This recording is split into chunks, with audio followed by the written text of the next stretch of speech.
let them burn it out. Sell them to the richest buyer. They wanna let the world decay. They tell us lies and fade away, fade away. We feel betrayed. We were raised to lose the race. Wake it to the back of the pack, kill it anyway. Listen up now, because we're never dropping out. Beat the odds, beat the big house. The brains are bigger than the doubt. We've been thinking for ourselves, never let the truth fade away. This is bigger than ourselves, we won't let the world burn away, burn away. We feel betrayed. We were raised to lose the race. Wake it to the back of the pack, kill it anyway. To play, haters face the world's mistakes. Wake it to the back of the pack, kill it anyway.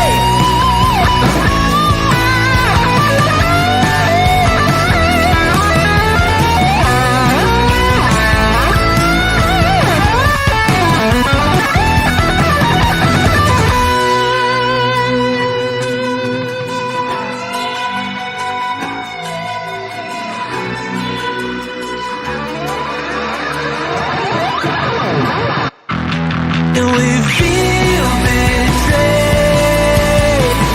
We were raised to lose the race. Wake it to the back of the pack, kill it anyway. To play, haters face the world's mistake. Wake it to the back of the pack, kill it anyway.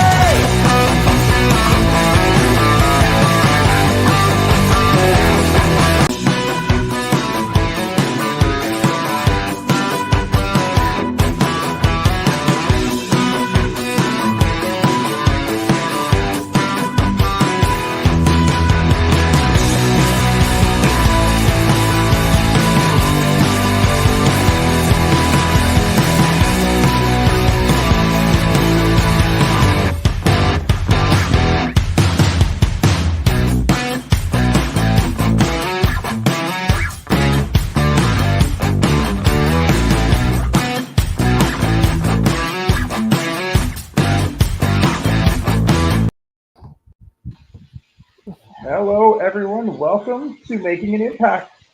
I am your option C for the evening, Defoe, Cody Defoe.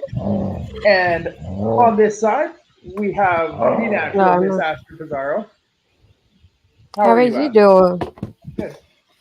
I'm in a little pain because I fell at work yesterday, but other than that, Impact was good from what I saw because I couldn't see everything, unfortunately. You're not supposed to take bumps at your shoot job. How many times do we have to tell you this? I should have said I was training for wrestling. That would have made me look a little bit more badass at There you least. go. There you How about go. you You just doing? got to make it look like you're taking bumps. I have a very needy little puppy yet right now, and by little I mean 2 years old, but I'm doing great. It was another great episode of Impact. Lots going on, lots of stuff happening. Everybody gunning for a championship appearance. Yeah. You want to dive into it? Yeah, you tell me where you started because I watched a little bit of it.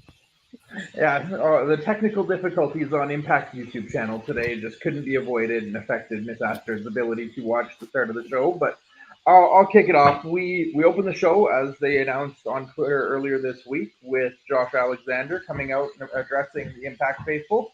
Came out, addressed the match from last Friday at Bound for Glory. His war with Eddie is over, as he put it. Eddie called it a war, and Josh ended this war. Also, appreciated him just talking about the Call Your Shot and how he's learned from his mistake last year with Moose to watch his back and expected Bully to be there and was shocked by Bully not cashing in. this became a very chaotic open. This was reminiscent of what we may see from other places in terms of like a promo open that ran about 20 minutes. We had Josh called out Bully, demanding to know why Bully didn't cash in and take advantage of him. Then you have Macklin come out saying that Bully shouldn't have won it all, and he should be the next one to get a shot. Then you had Moose come out and say that sure Macklin beat him recently at a show, but that doesn't matter because Moose is still a former world champion and Macklin's not. And then you have Bobby Fish come out, and I'm not entirely sure. Like the Bobby Fish part was weird to me because he basically just came out and reiterated what everybody else said. He's like, "Yes, Moose, you said you're a scumbag. You are a scumbag. Yes, Macklin, you probably do deserve to win. Yes, Bully Ray, you have lied to stab people in the back before. Yes, that makes you a scumbag. And yes, Josh, you have everyone gunning for your title, including me. And before anyone else can actually say I challenge you to a match." Yeah. Before we can, I also want to say thank you to Ed, who we have here in Parish, and Mel, of course, for being in the chat with us tonight. Um, yeah, I didn't know how I feel about Bobby Fish coming out of all people. Like, it made sense for Bully to come out. It made sense for Steve being the last one in the match with Bully to come out. But then Bobby just felt random. It felt like kind of like I don't have a lot of time here, so might as well get the title shot before I leave kind of situation for me. Maybe that's the vibe that I got when he came out. His promo wasn't great, and he was kind of dancing in a moment too. I don't know what the heck that was. It was really awkward to begin with. I really didn't enjoy the Bobby Fish part of the promo. Other than that, everything was well done. Yeah, it was a little awkward having him out there, and he didn't really have much of a point of his own to make. He just, like I said, just reiterated everybody else's thing. I did enjoy most of the points that everybody else brought up throughout, though. I understand why Bully needed to give a full rundown of his accolades and his history and who he was, because he's been gone for a while, and you do have a lot of newer, younger fans coming in that sometimes when you have these old guys coming back to make an appearance, um, they need to re-identify to the crowd that I'm a multiple time champion. I did this. I've been all these places. I'm a 2-time Hall of Famer. Good for Bully. The major theme of the night definitely seemed to be Bully Ray. That was something that was just a talking point. It ran through the entire night. Can he be trusted? Should he be trusted? Should Josh trust him? Can Josh trust him? Nobody else trusts him. Everybody's going to Josh behind his back saying, don't trust him. He's going to stab you in the back like he's done everybody else before. And Bully out here saying, I came back because I've stabbed everybody in the back before. This time I came back to do it right. I want to make it right, and I want to do it the right way. I don't know if you want to bring it up now or want to bring it up kind of later on, but I am curious to know where your thought on this is in terms of should Josh trust him? I feel it's gonna end up being that kind of storyline that everybody's warning him, and he still lets his guard down because of like Bully's actions. He's probably gonna end up saving him and helping him while this is all happening, even though people are warning him. And then in the end, he's still gonna get backstabbed and just like everybody's gonna tell him, "I told you so," kind of situation, which I don't like. I'm like, I understand it's very predictable with Bully, which is the part that I don't like about this. I like this promo itself. I would have done with a Bully in there. Bully hadn't won that match. I would have done with just Steve and Josh because that I feel like they had a chemistry and that they had a good back and forth. So I really enjoyed that part of it. Just like I could have done without any Bully Ray involvement in here. That's the only part. I'm still bitter about him winning Bound for Glory. I'm sorry. This is not it for me. But other than that, um, it just I feel like it's gonna end up like him turning on Josh, even though he's probably gonna try to earn Josh's trust, but he's gonna end up, backstabbing him in the back. Like I said, they chance that they can turn on Josh. But I'm actually the opposite of you, Astrid. I still think this is going to end up being something where the trust gets broken, but I think it's going to go the other way. I think it's going to be Josh gets too paranoid and just doesn't ever give Bully Ray the benefit of the doubt, and maybe like shoves him, like turns and snaps on him in the heat of a melee or a brawl or something, or hits a move on him or something along those lines that Bully keeps doing and keeps going out of his way to try and show Josh he can trust him, and Josh is just so paranoid looking over his shoulder that eventually it just bites him in the backside and it turns into something where maybe he doesn't turn heel himself, but he's the one that makes Bully snap on him just by being so paranoid. And finally, Bully's like, "No, I gave you every opportunity. Now it's your own fault." I mean, that could make it interesting if that does happen, and when they go that route with it, and just give something different for Josh's character too. Yeah, no. And then I did want to mention they did point it out on commentaries that this was the very first ever. Actually, I think Macklin himself pointed it out. This was the very first ever appearance of both Josh Alexander and Steve Macklin in the Impact Zone in a ring together at the same time. Nice. So they've kept them apart for this long, ever since Hmm. Macklin's debut at Impact, and they've finally put them together. And I do think, like I said last week, I think we've got to be heading towards Macklin being Alexander's opponent at Hard to Kill. They've set him up as this undefeated badass that he's just taking out challenger after challenger, tag him and bag him, and make his way up to the title. Yeah, and it doesn't make sense, especially like I said during that promo. I feel like they had a lot of chemistry and they had a good build up, as it was like a good foundation towards it. So I'm hoping it's safe for Hard to Kill because that would be super interesting. Where do you think Moose goes out of all this? Because Moose seems out of place here. He's lost to Josh now. He lost the feud with Macklin and Callahan recently. I don't know if Bobby's sticking around long enough for Moose to end up having a long feud with him. So where does Moose go out here?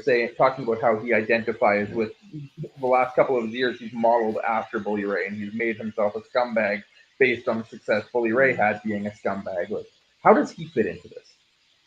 I was thinking about this when the match was happening at Bound for Glory because I feel like it was kind of odd to have Moose in there because I feel like they'd be building him up so well in Impact for him to be in the match just like that. I thought that was odd and for him to lose it as well. Um, but yeah, I don't know. I feel like he's in limbo right now because you don't want to put him in the title match again right after everything with Josh just ended. And there's so many people that could be lining up with Josh that could make it interesting, like we have with Bully and Steve right now compared to Moose again. So I feel like it's in limbo at the moment, and just like I hope the Sammy thing is over because I feel like how many times have they faced each other by now? It doesn't make sense to continue it at this point. So just I feel like I don't know what they have for him because I didn't see him tonight, right? Because I missed half of the show, so I can't even say. Yeah. No, it was like he was out for that. He didn't come back. The only thing I could see would be that that's how they keep Macklin occupied for the time being because they haven't necessarily been the one-on-one. They were in the trio where Macklin was attacking Callahan and Moose was attacking Callahan, and they kept telling everyone they weren't allied. And then they had the triple threat at Victory Road, but I don't know if Moose and Macklin have directly feuded at this point, and that it might be a way to just keep Macklin occupied until Josh takes care of business now with Bully and the Collier shot, whenever that ends up being. I mean, that could be it because I feel like this seems like they have nothing for him right now. Yeah, yeah. So after this segment was done, they gave us a quick flashback to the before the impact, which neither one of us actually caught. Just showing us that Motor City Machine Guns took out Shira and Raj Singh. Uh, Saban finished off Singh with a cradle shot while Shelley was holding Shira on the outside of the ring. Then they cut to the backstage where they have Saban and Shelley being interviewed. They basically just talk about how they never should have lost it Bound for Glory, that the Kingdom cheated to win. They're going to go to Scott D'Amore's office and demand that they have a rematch right now. And as they approach D'Amore's office, Rhino and Heath are walking out of the office, and they stop to talk to the Motor City Machine Guns and mention the fact that, oh, you're going to have to wait because Scott just gave us a match for the tag titles next week. We said at the beginning of the year that we're going to be the champions before the year is done, and now we have our chance. I like this. I do. I like that Heath and Rhino are finally like the long-term Mm, storytelling. They said it at New Year's last year that mm. 2022 is going to be our year. We're going to become tag team champions in 2022. I like that we're still playing this story off 10 months, 9 months later. Yeah, I feel like it's good to revisit it, but it made me think of like you get a title shot, you get a title shot, everybody get a title shot tonight apparently because that seems like the theme that was going on in tonight's show for some reason. But yeah, I thought it was interesting. I like how they brought that up because I haven't been able to call up that far yet. But I like how they brought that up later, just like to the fact that like we're gonna make this happen before the year's over, and it's like one of those things like even just like as a regular person, you think about now and you're like, did I make all my goals happen? And you kind of revisit that list that you have of resolutions. You're like, which ones can I make happen before the year ends? So it's nice to see that happening with them in here as well. Yeah, absolutely. We all kind of forget about New Year's resolutions until it's time for the new year to make them the new Mhm. ones for next year. So it definitely is just a nice nod to still be talking about a New Year's resolution at the beginning of October. Yeah, I wanted to go Parrish's comment on this too. Thoughts on No More potentially leaving and Mia Yim being a free agent. Any news if they're being signed or staying? Yeah, I was talking to Cody about this. I thought it was super interesting that they haven't mentioned anything about Mia so far, anything about Honor No More either.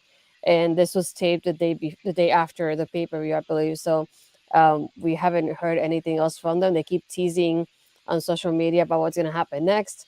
We also have, I believe, Chelsea Green's going to be a free agent soon, and if she doesn't get her contract renewed, so is Diana. So I think it's interesting to see that they have a huge amount of people so far that they have been highlighting for the past couple of months that are in the verge of like being free agents. So do they just keep them or let them go back, or some of them go to WWE now that they have Triple H in charge? So I think that will be interesting to see going forward. What do you think? Yeah, the one thing I always love about Impact is that they don't tie anyone down. They don't sign these long term massive contracts typically. I know the news just broke today that Chris Bay has signed a multi year extension to stay there, but that's rare and hard to see, Mhm. except for like the really big names. But it keeps everything fluid and moving, and you don't ever have to worry about the product getting stale. They have a relatively small roster, but they keep the rotating door going enough that you have that. And unless one of these talents gets a long term major deal with one of the major promotions, there's always the opportunity that they're still going to be hanging around and coming back to matches, even if they're not on a signed deal. I think that was the case with Black Taurus. I remember he earlier this summer had come out that he was done his contract, but he's still been around. He still shows up for random appearances here and there. He's not tied down to a contract yet, I don't believe, or nothing that's officially been announced. But that opportunity is still going to be there. Obviously, for guys like Taven and Bennett and Maria, those are bigger names that could draw interest from another company. Obviously, Bennett and Kanellis have been in WWE before. Taven is a former world champion in Ring of Honor, so there's a lot of interest there. And Mia Yim has been everywhere that she could go anywhere and be in a championship picture right quick. So it'll be an interesting kind of time and period now to go forward. Obviously, last year at this time, we had the whole Josh Alexander situation where his contract came up and everybody thought he was the most sought after free agent, but really he was just back in Toronto negotiating with Impact Management to come back all Mhm. along, and it was played into the story.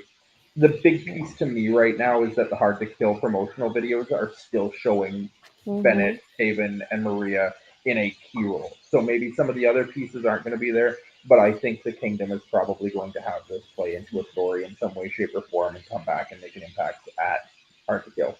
Yeah, plus the fact that they're still champions too. So it's like interesting that they have a title match happening next week. So I wonder there'll be any indication about the contract status if it happens. Yeah, Um, but I wanted to go to Parrish's comment on this one too. If, will Josh Gresham make sense to debut and lead on No More if that happens? I think that'll be interesting because he just reactivated his Twitter not too long ago now again after everything happened with the Ring of Honor situation. So I think that'll be interesting, especially for him and Jordan to be in the same company. That will make sense for them as well. So who knows? That would be interesting to see him not only with on No More, but having him involved in the X division too. I think that would be a good one for him. given the history of Gresham when Honor No More first debuted, I don't think it makes sense for him to come back and lead them. Hmm. If anything, I think Gresham would make more sense to be the guy to come back as things are starting to kind of show cracks in Honor No More and show some kind of distance. We've already seen the first cracks really showing between PCO and Hmm. Eddie over the last couple months.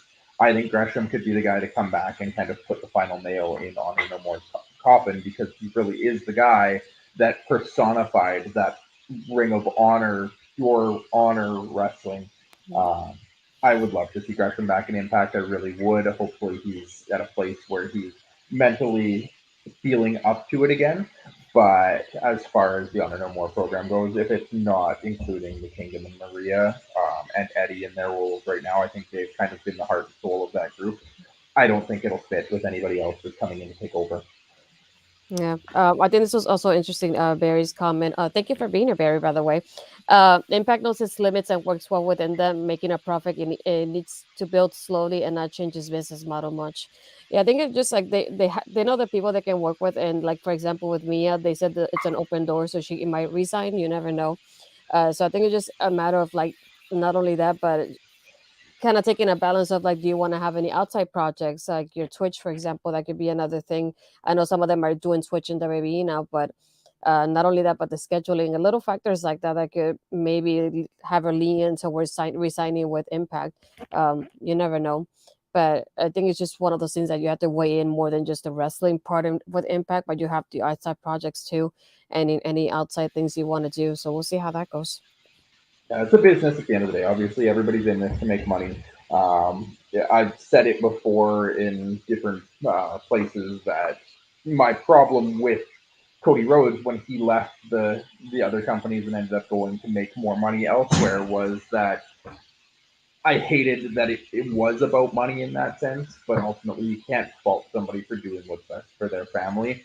And at the same time, management has to make do with what they've got, and Impact has been doing it for 20 years now. And there's no reason to think that they're gonna, step down and fall back. Bound for Glory was their most attended event. I think they said today in over 7 years that the attendance at Bound for Glory was their highest in-person Mm. attendance in that long. So it's not like they're taking a step backwards anywhere. They're definitely starting to really just make a name for themselves on the quality of their stories in wrestling and consistency, regardless of the fact of who they're putting out there. They're doing it with Mhm. talent that other places aren't bringing on and taking on, and doing it at a high level, week in and week out, consistently. Yeah, and I have to agree with Ed here. Impact is definitely the company that doesn't die. I feel like it definitely changes every now and then, but it definitely does not die whatsoever. And I thought this was interesting from Paris too. I kind of forgot about that end of it. Anybody from NXT UK that's a free agent at the moment that could be great adds to Impact too. So yeah, that's an interesting one. There's plenty of top name free agents out there, and there's plenty of other companies running around. You've got your MLWs. We had Richard Davies come back recently. You've got your GCWs out there. We've got plenty of Canadian top tier talent that could make that jump like Speedball at any day or time. We had Giselle Shaw. I've seen her wrestle here in my hometown 6 years ago as a local talent, just trying to make her way. And we've had Speedball making his way. They keep mentioning it on programming that he spent the last 5 years Mhm. unable to get a work visa for the States, so he was stuck up here. That there's always big names that you could see any top Canadian talent make their way down there any day. Mhm. Yep. Jumping on, so we Mhm. had Tasha Steeles versus Killer Kelly in a no DQ match. I will let you. I don't know how much of this one you managed to catch or see or anything like that. What you did see or what you followed on it. What do you think of Tasha Steeles and Killer Kelly? Yeah, I was really upset that I missed most of this match. I only saw the little clips on Twitter, but I like what the clip that I saw that they posted. It just like that tug of war they have with the chair, and then it hits Savannah, and then I think it was no, was it no, it was Tasha. She had the chain that she was putting on Killer Kelly there by her throat. But I love the ending. They posted the ending on Twitter, which I was surprised, but I love the ending of the submission there, and yeah, it just like I hate seeing Tasha lose, but that was like the ending was really well done from what I saw at least. Yeah, it was an interesting match. It's not the dominance we've come to see from Killer Kelly up to this point. Her and Tasha Steele, she's really kind of putting on a little bit more work in these matches with Tasha Steele and Savannah.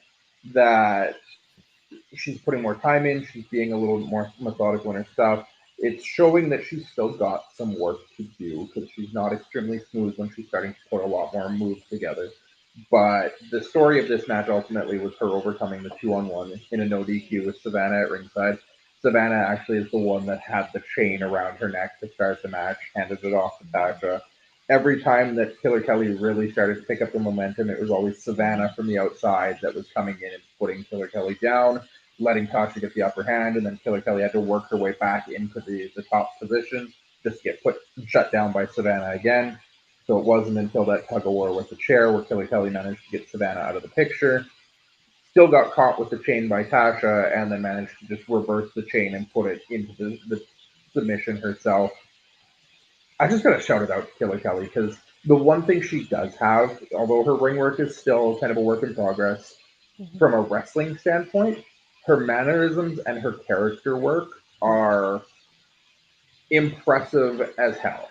She has that perfect blend of sexy yet terrifying, down to an art that almost Mm. everything she does, I'm not sure whether I should be attracted or terrified. It should be both, okay? Yeah. Yeah, notice that towards the end because she kind of took a little bit. Tasha said she was like playing with it with her fingers before after she won. I saw that part in the little clip in the clip they posted on Twitter too. But yeah, I love that part of her character too. How she's kind of scary, but at the same time you're like, should I be scared of you? And she makes you doubt yourself. But she does really well the character work so far from what I've seen. Well, she did earlier on in the match. She had one where she got put down by Tasha, and she did the Undertaker style like straight sit up, but she did it with a smile and a laugh on her Mm. face the entire time she sat up, and she did it in a very sultry, like with her hands coming up behind her, and I'm just like scary, but it's also kind of sexy. Calm And then down, she had calm another down. one too where she did forget who else has done a similar where they slide out of the ring feet first backwards on their belly. Mandy Rose. Was it Mandy? And then That's how she also, comes in. and because Indy does it the other way where she slid in on her fist with Dexter Hmm. there. And so it was almost like the opposite of that, that she slid herself back out of the ring that way. That was the same kind of idea where it's like scary, but not scary.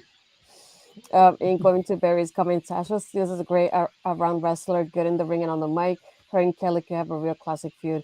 Yeah, I feel like so far it's been really great. I wonder how long it'll last after this, and who's gonna get that momentum towards the knockouts title because we also have Mickey James to think about in that end of it as well. But yeah, I'm enjoying Tasha. I love how she blends not like her attitude and not only that, but like her identity as a Puerto Rican in her in ring and her gear, her entrance, everything. So I really have enjoyed seeing her on Impact. She's one of those people that I keep watching out for no matter what I see from her. But yeah, I love her character all around. And I'm enjoying Killer Kelly as well. I'm glad she just I know I'm catching up to her stuff from Impact now. And I know it's not much, but I'm just catching up on it. Yeah, she's got that scary monster vibe to her, but not the same kind of scary monster vibe as like a Decay has, or the Mhm. same kind of scary, like massive, dangerous monster that Masha has. She carries herself in a little bit different of a way that you should still be scared of her, but it's not because she's gonna break your neck. You should be scared of her because she's just scary. Um, After this, we had a couple backstage segments. We got Swinger with Zicky Dice talking about climbing the giant at Bound for Glory. I'm not entirely certain which giant. I don't remember him climbing a giant Do in I want to know? the Call Your Shot Gauntlet, but they were talking with a couple like apparently I'm assuming an Albany sports team that has something that looks Mm. like Roman legionaries or centurions or Spartans or something. And then Dango comes up behind them. Dirty Um, Dango. yeah, Dirty Dango, it was there, and he comes up and he was looking at Zicky Dice, and he talked something about he called him Skittles, and makes a comment about his outfit and would they appreciate that in the military. Dice offers for him to come back to Swinger's dungeon to learn something about wrestling, and then the camera gets distracted as a couple of the yellow hoods that are supporting Mhm. BBD are being taken out with a baseball bat by Sammy Callahan. It's just messy. I'm sure there's gonna be a point to this at some point that maybe we end up seeing Swinger and Dirty Dango wrestling. Obviously, Sammy's coming for EY. We've got a lot going on here and a lot of just crossover mingling of stories without really any Mhm. substance. Yeah, I like Dirty Dango's line. I had to write, like type it what he said. It's like, if I was in the force, I will give you a citation. I'm like, to my feels, don't tell me this right now. But yeah, I like how they used it from like one segment, just like from one, like from a set of characters here to another set here. And like right away, it was like so swiftly done. But yeah, just made me think like, okay, I guess Sammy's going against EY now. I guess that's how they move on from the feud with Moose and Callahan now. So that thought that was interesting. Just like I'm not attacking EY. I'm going by the followers first. So I wonder how that goes on that end of it.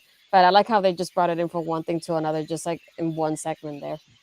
Yeah, this was maybe 60 to 90 seconds at best. It was a nice Mhm. way to include like five characters and multiple storylines without really needing to do a lot with them. Just make sure they're still on screen and we know that there's still stuff happening with them. We also got the quick backstage where Scott Moore congratulating Josh for winning at Bound for Glory. but again, telling him to watch out for Bully Ray, that obviously he's known for his history. I think we've touched enough on that, so I'll just kind of quickly rush past that. And then we had the six-way X Division match. And this match excited me. The talents in this match excited me. There were some big spots. A lot of it just felt really rushed to me. I love when we get the X Division opens that we can have like a little bit of longer time. We can really just, start the show with this kind of match and really just enjoy getting the speed up and the pace going and just the thrill of the match in the big spots. It felt out of place here, kind of right in the middle of the show.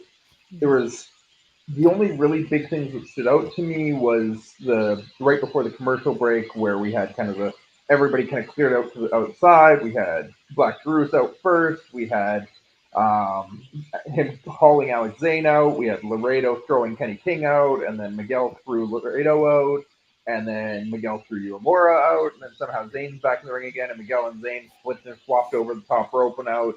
And then there was the other one, which was just a really big six-person corner cluster where somehow Alex Zane flipped over the top and neckbreakered whoever was at the back of the line as everybody else just like reverse DDT'd each other. And I'm like, okay, it's a fun spot, a cool way to kind of do something, but not really believable. That stuff like that, when you have to set up six people in the corner, it's really hard. Impact loves to do their massive multi-person spots like this, but it definitely hurts my kayfabe brain when I have to watch this and try and believe that this is actually being set up.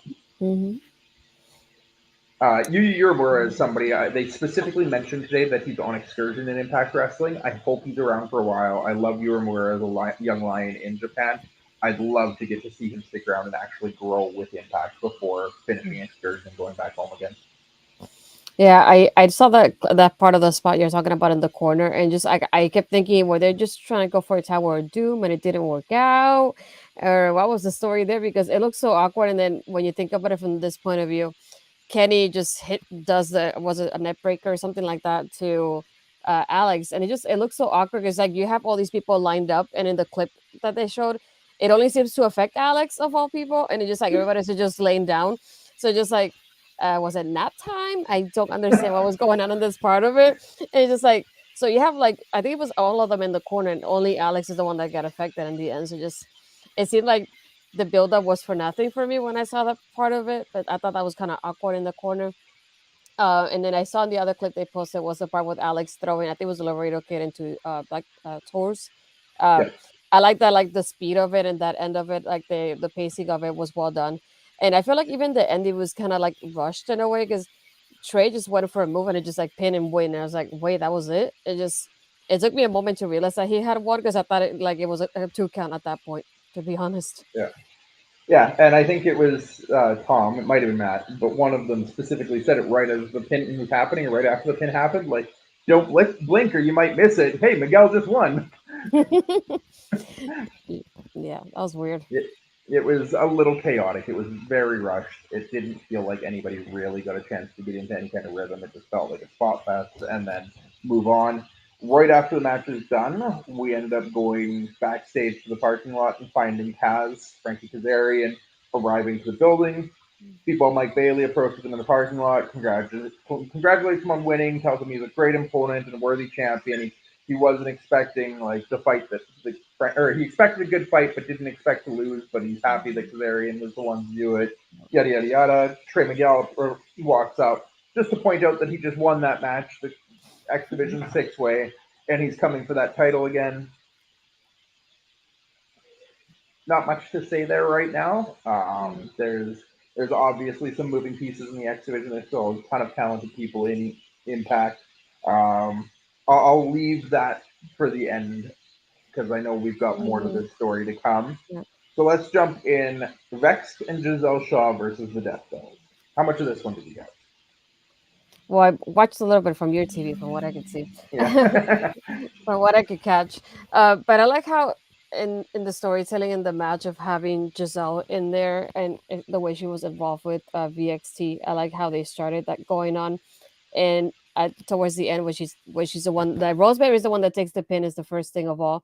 I think that part was interesting because it's always like Rosemary is the one always losing from the team, so I think that plays a part of it in that end of it, and having Giselle taking the doing the pin and winning the match for the team. I think it helps her out having that momentum of like that closure with VXT. Like, you can trust me. Look, I won the match for us just now. So I feel like that's what we're gonna hear going forward for a little bit. Just like, you can trust me. See, if it wasn't for me, we wouldn't have won the match. So I think that's what's she's gonna be saying for maybe just a little bit now. But yeah, from what I could see, it was just another thing that I noticed with this one is just the way that Jessica and Taya just took Rosemary like she was nothing after the victory. That was kind of awkward to see. I feel like they should have taken the shot and just focused on VXT there. But yeah, just I think it was interesting having them stand tall, and especially having with the rumors of Chelsea going to WWE. But I like the storytelling they had in the match overall. You forgot you're muted. Trying to mute You're it putting because a I'm being parish told that I now. have some feedback from my mic. So I'm trying to kind of remember to clear that up so that people can hear you talk to you. No, I love the storytelling of it, especially like Bound for Glory when it was just the tag teams and Jessica and Taya won clean. It was a solid match. We had no complaints about it really coming out of that match, but there was still Rosemary in the corner was a distraction. So Vex had to go and get backup of their own, and now we get a six woman match, and Giselle beats Rosemary, the two who weren't actually in the tag team match. So it's interesting to see the three woman teams here playing out in this fashion, especially because Rosemary was the one that lost the titles when it was her and Taya as well. They had to get Jessica Havoc back, recruit that the three of them can all work together. But now maybe this is something where maybe there is some cracks. They're not still completely working together. There's still some outlying there from Rosemary, but we've got Giselle kind of slowly ingraining herself into this team with Chelsea and Diana. She's slowly just kind of forcing herself in with the two kind of mainstays of the Knockouts division for the last while. And to the point that the match tonight, they came out in matching gear.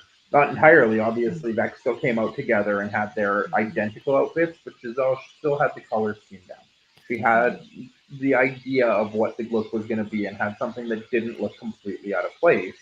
Whereas the Death Dolls come out and Taya and Jessica have completely matching outfits. Rosemary's kind of tweaked her character a little bit to add a little bit more color there, but she still looks out of place. Mm-hmm. So it's a story I'd like to see going forward, and I wonder if this does come down to a situation where maybe Rosemary costs the titles. Maybe Giselle somehow manages to get herself into a position where either a Chelsea or Diana isn't there, and she ends up being the one that gets to be in the title match. Yeah, I can see that going That forward. a Giselle and Diana team, there's nothing wrong with that pairing at all in my mind. Yeah, that's very true. Yeah, I feel like they Uh, could go so many ways with it. So I'm interested to see how the Giselle inclusion works going forward. But I really like the way it's starting so far. yeah, so many talented women in this knockouts division that anyone at any time can put themselves in a place to be a champion. And obviously, Giselle, she's managed. It took her a little while to figure out where she fits. She's been through a few Yeah. feuds. She's had a couple like pairings here and there. She was hanging around the Influence for a while. She had her team with Lady Frost for a little while. But now she's kind of found a place where she really seems like she's getting in that groove and making herself just Mm-hmm. ingratiate with the team where she kind of was still an outlier with the other people that she was hanging around with. Mm-hmm. Good evening, Mr. Bobby Munson. Thank you for dropping in. Great to see you. Hope your stream went well tonight as well. So once we finished with the ladies team match, we had again, like I said, more Bully Ray action happening throughout the night. We had Bully backstage with Tommy Dreamer.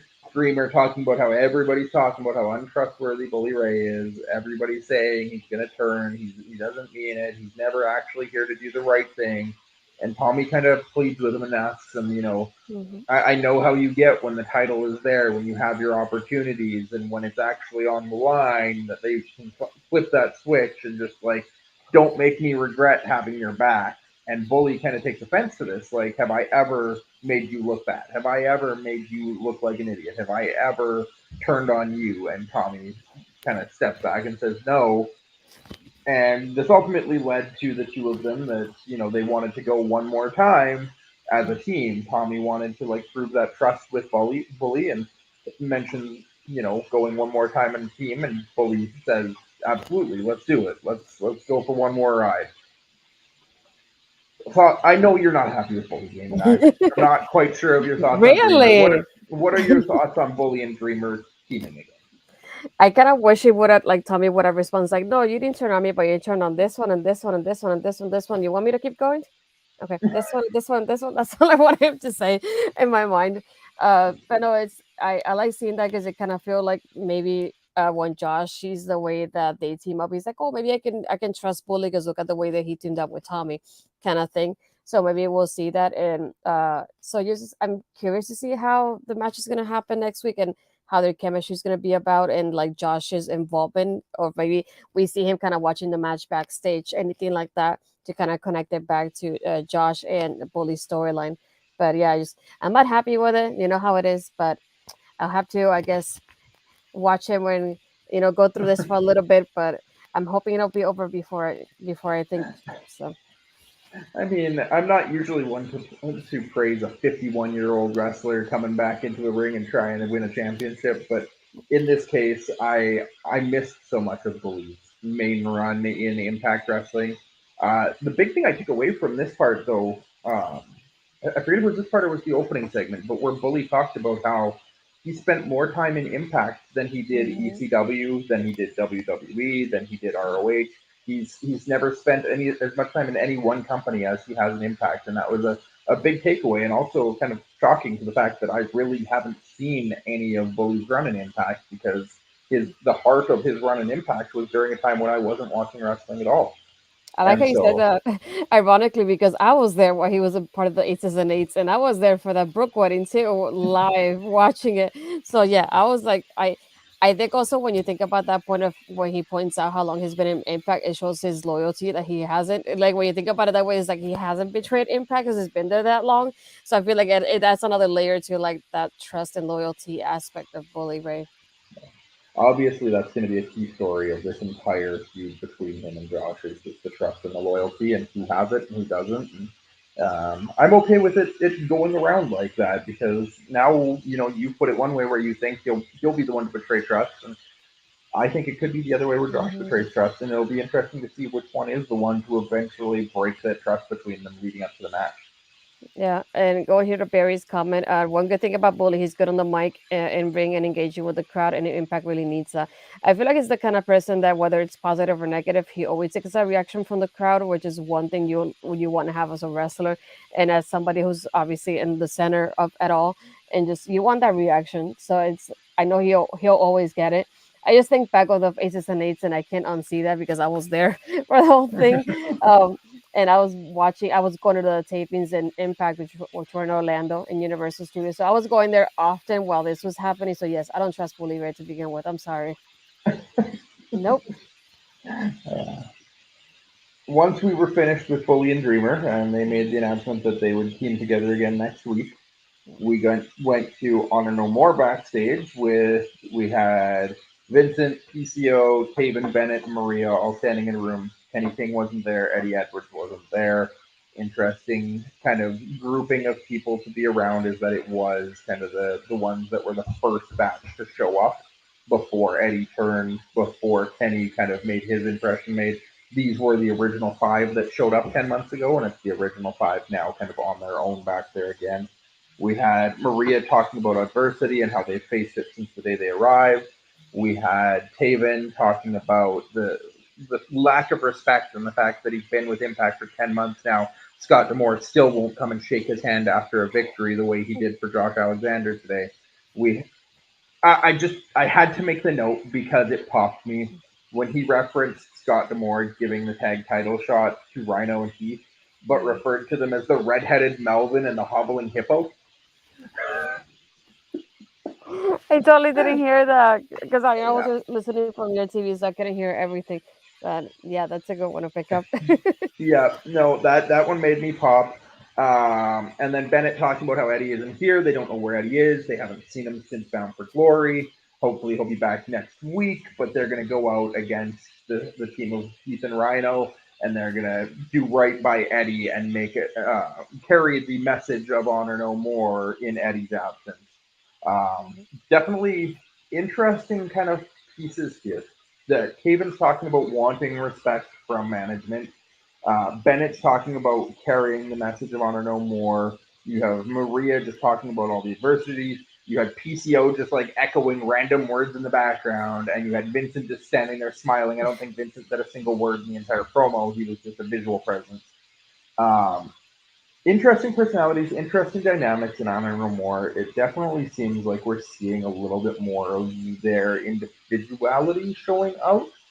That if we are splitting the group, even if it is like if the Kingdom do come back as a team, but not as a part of Honor No More, if we have a PCO going off on his own, if we have a Vincent going off on his own, or the fact that Eddie and Kenny aren't really part of the group at this point and could still be in Impact doing their own things.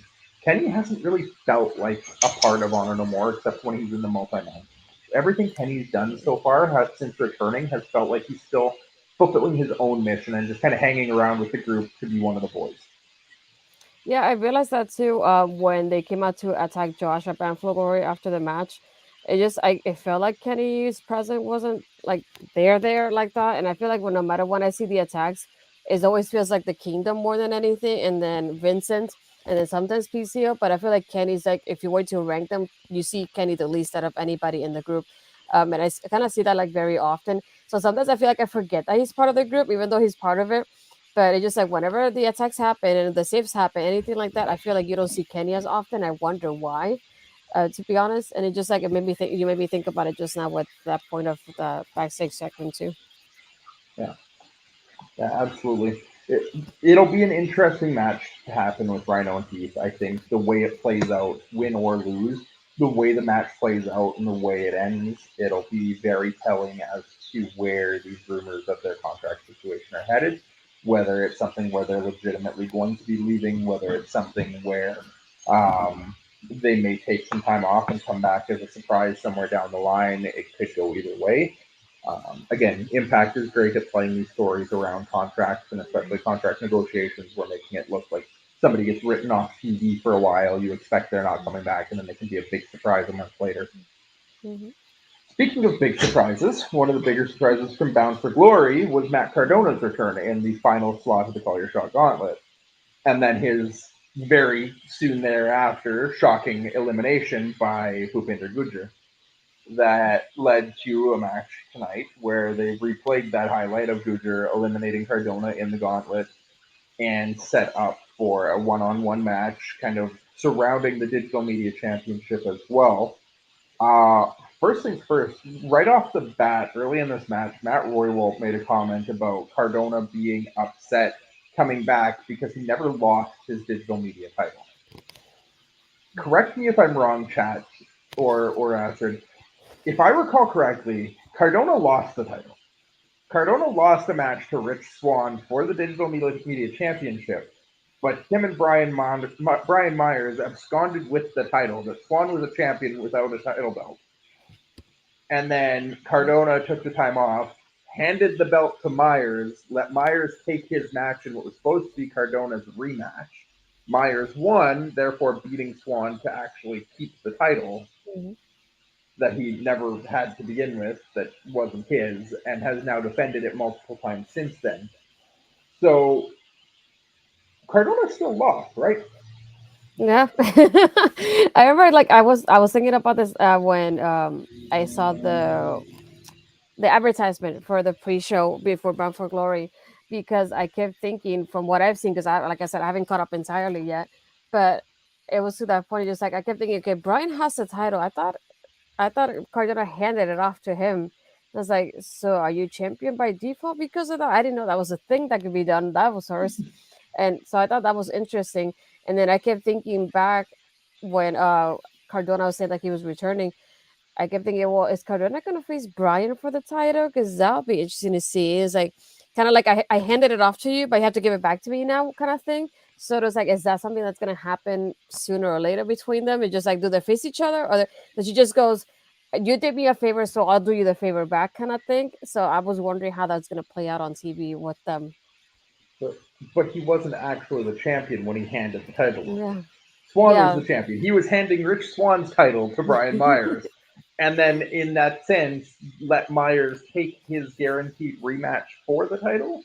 And so, did he give up his rematch clause too by letting Myers take his rematch? And so Myers won that. Myers became champion legitimately, but is Cardona still owed a guaranteed rematch from losing the title and never actually getting his rematch, or did he lose his rematch because he just let Myers take his place? The math is not mathing, as my sister would say. Something's not working out here. In this match, obviously, we had it was a decent match. They matched up well. Gujar, I think, is really kind of finding his place in the ring. I've Mhm. enjoyed his growth over the last few months. I think he's going to be somebody that still has a very high ceiling. He's still finding his place in the company. I think his mic work and his talking.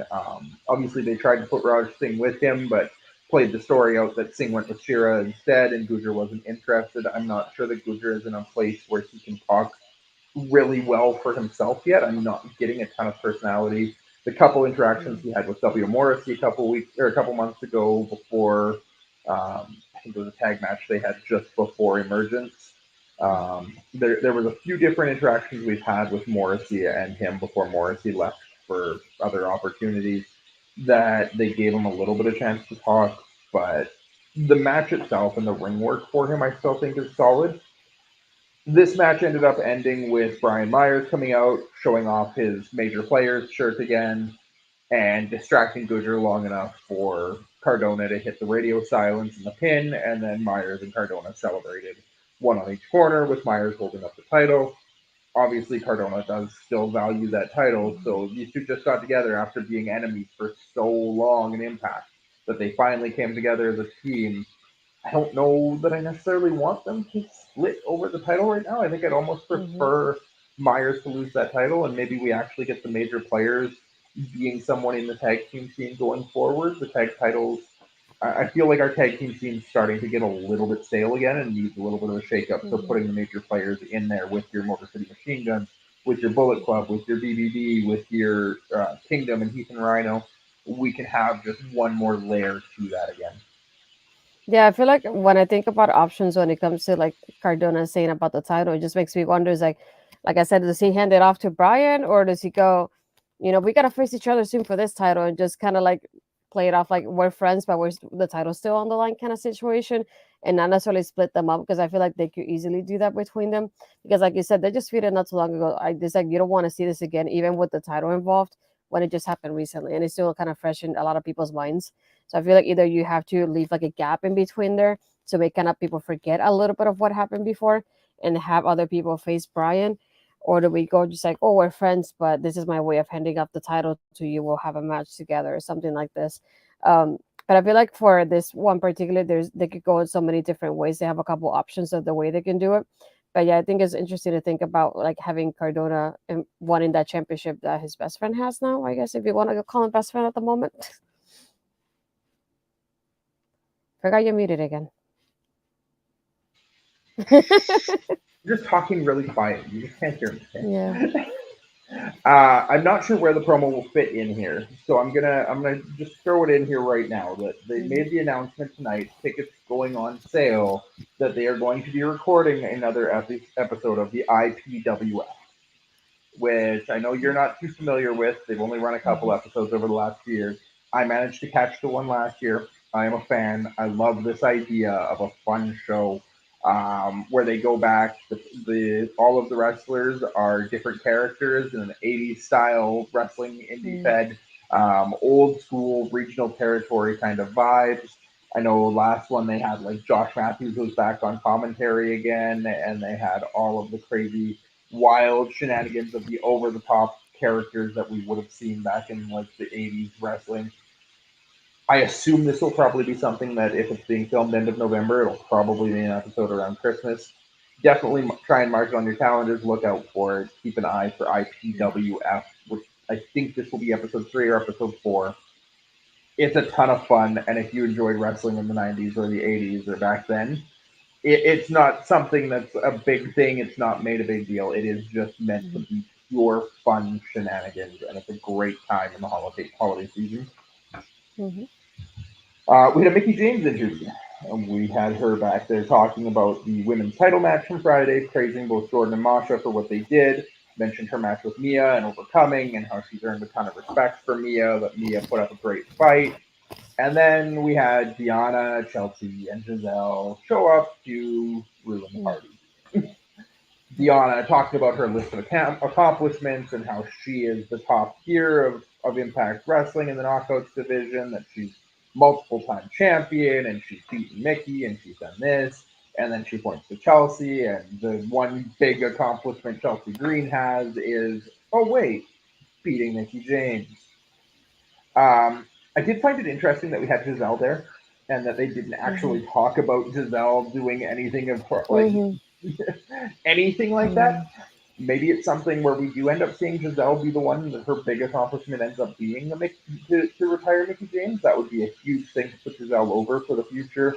It could also be something here where Chelsea Green, if she is leaving Impact, could have that, career versus career almost against Mickey James. That, she talks about how she's beaten Mickey already and she's going to be the one to retire Mickey. And Mickey turns it around on her and says, well, I'll face you again, but let's make this both of us. If I beat you, you leave Impact. Yep. And I like so, two things for this. First, I like how they have like their matching colors, even backstage with their outfits. That was the first thing I noticed. And even then, like you said, the detail about Diana not mentioning about Giselle, I think it also plays out to the fact that like we're best friends and we know each other so what we can talk about each other's accomplishments, but we don't know much about Giselle yet because she's still like working her way in the group. So I think that plays off well in that part of it. And it made me wonders like, do we get to see in the last rodeo tour, which is what I'm gonna call it because it's the Mickey James tour, is do we get Chelsea Green and Deonna as the next people to face Mickey James as they go on for maybe the next pay per view or so. So I think that'll be interesting to play out later because I'm really looking forward and I love watching this part with Mickey being the last rodeo as it is. So I would like to see her face if she can at least most of the knockouts on her way out, and if it does happen that way, and I think why not have Deonna and Chelsea involved in there? I think the only thing that would kind of like, I think that would be interesting, like the way you pointed it out with Chelsea Green, of like putting that career on the line and just like kind of like the career versus like lose or lose impact kind of thing, and just having Chelsea leave, and if, obviously she loses, then we know she's on her way to WWE as well. So I think that'll be interesting. Now, and then thinking about it now is like so we have Mia, that's a free agent that just left to face Mickey, and now maybe Chelsea could be the next one. So that'll be interesting to think about. And then Deonna after that, yeah, there's a pattern here. Mickey Just putting her just career on the line against all of these knockouts, but these knockouts end up leaving because they can't take Mickey out. might as well. Yeah, no, it's an interesting thought, definitely. Once the ladies were done, actually, we did get here too when Mickey actually challenged Chelsea to go again and challenged Deonna, one of them to come and actually stand behind their words. I think it was Chelsea whispered in Deonna and Giselle's ears and then mentioned, oh, wait, no, we've got a knockout tag team match coming, or rematch coming, so we don't have time for you. So we got the confirmation there that Giselle pinning Rosemary did give Deonna and Chelsea another knockout tag match opportunity, which again is an interesting piece there that they didn't actually pin neither of the tag team pinned neither of the champions, but somehow it still worked out that they're getting a rematch for the titles. So something to keep an eye out. Hi, Papa Spox. Thank you Welcome, for welcome, coming. Papa. Almost at the end of the show here, but glad you could pop in. We've just got a couple pieces left to go over from the night. We had a quick backstage where Ace Austin, Chris Bay, and Keith Robinson looked like they were like via video call or Skype or Zoom meeting or something there, making the announcement that since Dreamer and Bully are looking to get tag team again, that Ace and Bay are a team willing to take on that champion or that challenge. So that's made official for next week that we have Ace Austin and Chris Bay versus Tommy Dreamer and Bully Ray. We also get the rundown from Tom and Matt at this point that we are getting EY versus Swan next week. And we're getting the Kingdom versus Ethan Rhino next week. Dun, dun, So dun. a couple big matches going on, a couple big tag matches. We've got Eric Young and Rick Swan, kind of something again that I believe is a fallout from the Call Your Shot and them eliminating there. And then we get into the main event: Josh Alexander and Bobby Fish. I will let you take the lead on this one again, Ashton, because this was a match I I was so into this match I didn't actually take any specific notations Mm. on what was happening in it because I was just focused on the action. Yeah, I didn't really I didn't take specific notes about it. I did notice when you were telling me in the chat too. Towards the end, I think it was Bobby doing the triangle like choke to Josh, but it just made me wonder if this is just kind of Bobby's way of going like, I'm gonna try to go for the title even if I don't win it, just because I don't know how long I'll be in Impact. Because I wonder how long he's gonna be signed with them or how long he's gonna be appearing with them. We don't know what kind of deal he has. So I thought that was interesting. Just like, here, we'll give Josh like a win for the moment because we're not gonna have Bobby win the match. And I think it was oh gosh, I forgot who it was. But in the commentary, they mentioned, "Oh, are we gonna have a new champion tonight?" And I said, "No, no, we're not. We're good. We're good with Josh. We don't want to change that from what's going on." Um, but yeah, I thought it was interesting of like Bobby having that title match of all people there. But yeah, just like overall, it was a pretty good match. And they got a pretty nice timing too, from what I saw. Yeah, no, they got a fair decent amount of time there. I think they got almost 10 to 15 minutes on the show before the closeout segment.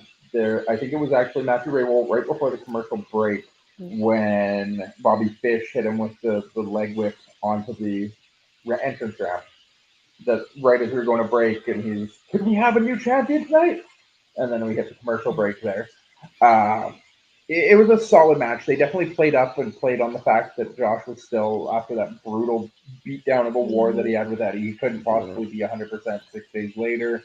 They played into that. They definitely had a lot of back and forth between them where they were both hitting big spots. It was technical, but it was also heavy striking at points that I Mhm. enjoyed a little bit of the mix there.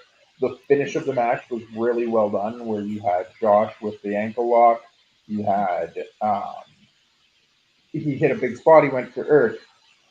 Yeah, he hit a big spot. He went for the pin. Bobby rolled over on top of him. Josh locked the ankle lock back in, Mhm. and then Bobby rolls over and actually kicks the knee out of Josh to get him into that triangle choke. Bobby finally breaks the triangle with a slam, grabs Bobby, locks him into the C4, and that C4, no matter who takes it, they always seem to take it in a way that doesn't look vicious. The way Josh locks that in and the ability of the talent that he's working with, they always land that C4 spike away. And today with Bobby was no different. But I almost felt like Bobby was trying to rotate away from Josh, and Josh hit the spike in a way that I think Bobby would have been better served rotating into Josh. And it just looked like, I'm like, my neck. Like every time that movie hit, I love it. It's one of my favorite finishers in wrestling. But every single time it's hit, I'm afraid for the guy who's taking it. Yeah, I can see that too. But yeah, like you said, I don't think anybody truly believed Josh was losing this match. There was no promotion for it. There was no build up for it. If anything, you would have thought Josh was facing Bully tonight or like somebody else. But Bobby Fish coming out and just declaring himself into this match. I don't know if this was something where we just knew that BFG and the Fallout were going to be in Albany, Bobby's hometown. So we brought him in for a month or a couple weeks here, Victory Road, a couple Mhm. Impact shows, and then the shows filming in Albany, New York, and that's just Mhm. his one-off Impact appearance, and then he's going to be done, or if he's actually going to travel and be with the show for an extended period. It would make sense though if he was just here for this short run that you get him that title shot, you put him in a spot, you let him feud with Josh, and then you just move on. Yeah. But yeah, before we and we go to the plugs, I did want to point out something that it's really dear to Mike, who's the one at head of Backbreaker Media, who we're working along with when it comes to making an impact.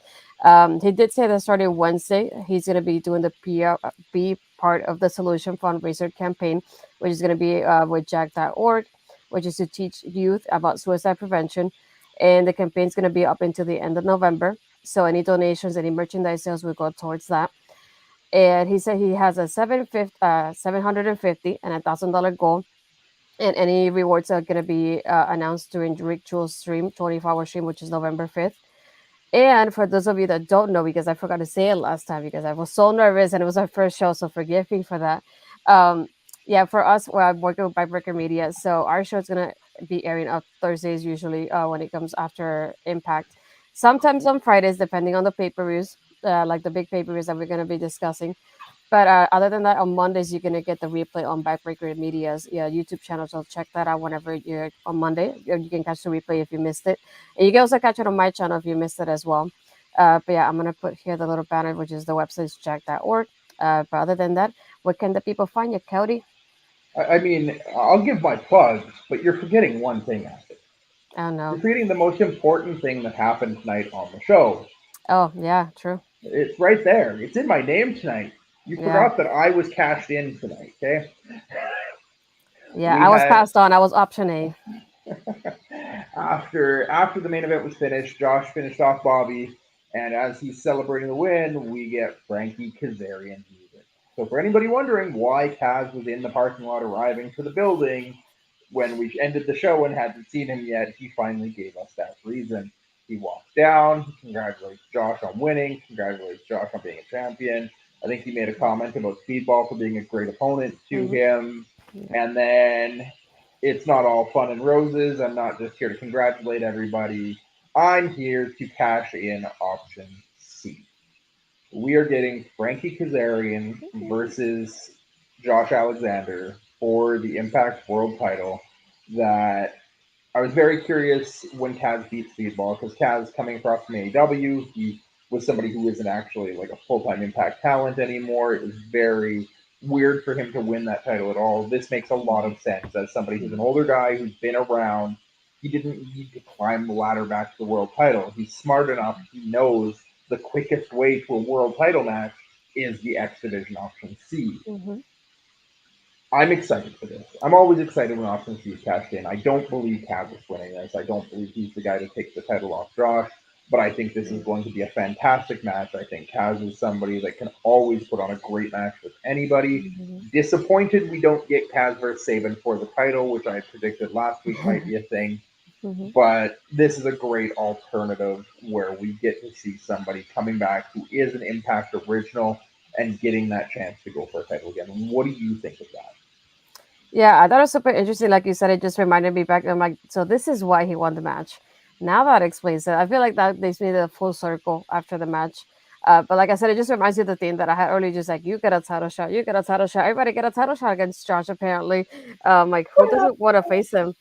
Um, but yeah, it just I thought it was super interesting. I thought about it when I saw him, and then you said it in the chat at the same time. I was thinking about it, and then he said, it, I was like, Psh, Cass as Josh is something I never thought that would happen, but I am loving the idea of it. So yeah, I'm excited for this. I don't think he announced when that was happening though, right? I think No, he they just haven't said like, announced it. It'll okay, probably be for the next show. I forget what the next exclusive event on Impact Plus is going to be, but I would assume that's probably where he passes it in. Um, but yeah, as soon as he entered onto the ramp and he came out and he looked down at Josh in the ring and he pointed to the titles that he's holding up, that's the first place my mind went was option C. He's cashing it in. But it's always fun. It's always a surprise when somebody does it too. You never really expect somebody winning it.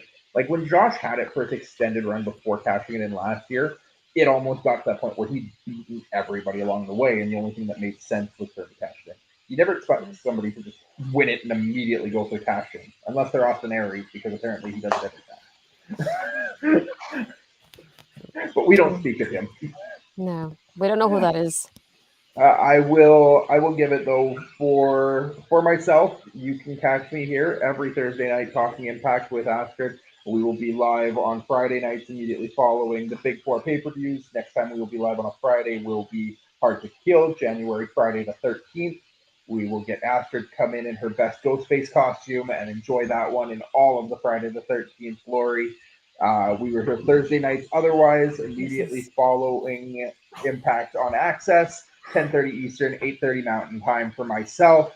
If you want to follow me at Cody Defoe on Twitter, on Twitch, my Twitch still isn't entirely up and active, but I'm getting there. My Twitter is active enough. I post a lot of stuff wrestling related. I post with the hockey season starting today. I will be posting a lot of hockey stuff on there. So if you're an NHL fan, go and follow me there, and we can chat some hockey as well, football stuff, wrestling stuff, whatever I got going on. I'll be tweeting about. I was gonna say the most I can give you will be this. That's it. That's all for me. No, It's for me, Halloween month. I'm sure you can get a costume somewhere. do you forget how tiny I am? I'm have to be kid size at this point. Um, but yeah, for me, you can find me first Tuesdays taking over with Chris Parrish or some Parrish's Twitch, so you can find that out. And then Thursdays here and some Fridays with you, doing making an impact. And then this Sunday I'll be on Busting Out with Bobby and Parrish as well. And on the weekends I do the NXT review for Women's Wrestling Talk.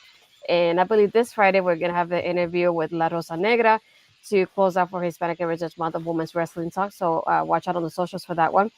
And then my Twitter is my name, like Astrid Pizarro, and my Instagram, Astrid Pizarro 20.